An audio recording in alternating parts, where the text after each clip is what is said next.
Well, let's now bring in Professor David Monyae, Director of the Center for Africa-China Studies at the University of Johannesburg. He joined us live via Zoom from Beijing. Thank you so much for joining us, Dr. Monyae.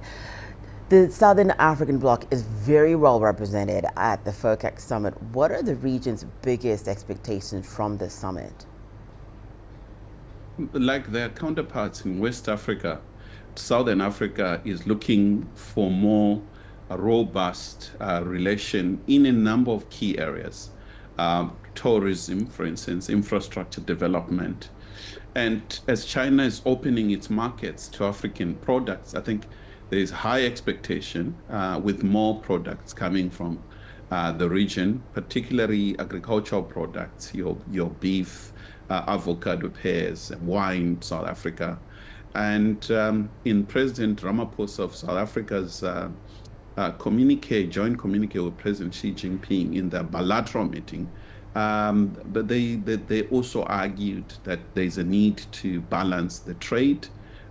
This requires the Southern Africa and the rest of the African continent to beef up a regulatory framework to ensure that there's efficiency and beneficiations of most of these raw materials to balance the trade. Without that, sending raw material to China, it will be a problem. I think it remains Africa's challenge to improve goal industrialization and ensure that they cover most of the issues already covered by my colleagues from Nigeria: anti-corruption, dealing with investor-friendly issues, and ensure that Chinese invest massively on the African market. David, I want to ask you, you have mentioned some of what the continent has to offer when it comes to Chinese investment, but speak to us, give us some more details. What does the region itself have to offer for Chinese investors this time around? China is steaming into the fourth industrial revolution, and I think at the heart of it, in its modernization, is what President Xi Jinping calls the new quality productive forces. And that requires products that are in abundance on the African continent. These are lithium, some of these critical minerals. And Southern Africa is home to most of these minerals in Zambia, the DRC, Angola. And there's a competition between China, Europeans, as well as Americans, gunning for these strategic minerals.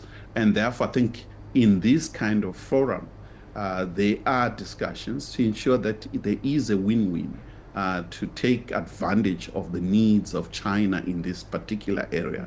And again, it requires Africa stabilizing security, ensure that there's enough energy on the continent, good infrastructure, roads, as well as beneficiations. Things require investors working closely with Chinese and other investors to see to it that Africa benefits from its resources.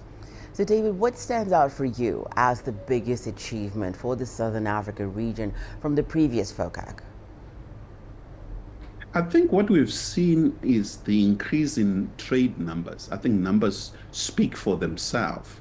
I think our focus is just on Africa and China, but we also have to look how this strategic relation has opened doors for Africa to other investors. Because of competition, we see more and more alternative traders coming in, investors competing with China. So this gives Africans a leverage in terms of its outward look into the world trade, and ensuring that it takes advantage of this well-organized, coordinated relationship, which is indeed a classical example of a powerful country relating to relatively poor and smaller countries from the African continent. Collectively, Africa is a force.